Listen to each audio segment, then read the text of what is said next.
ബന്ദികൾക്ക് മരുന്ന് മോചനത്തിന് വഴി തുറക്കുമെന്ന് പ്രതീക്ഷ നൽകുന്നുവെന്ന് ഫ്രഞ്ച് അംബാസിഡർ.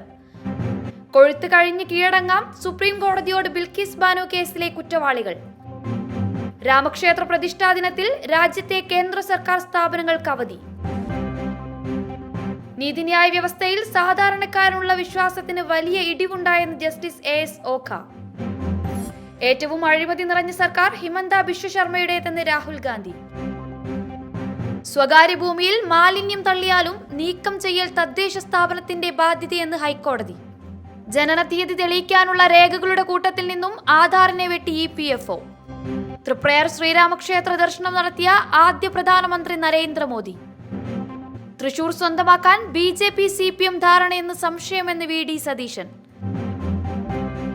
ആലപ്പുഴയിൽ അപകടത്തിൽപ്പെട്ട ടാങ്കർ ലോറിയിൽ നിന്ന് വാതകം ചോർന്നു.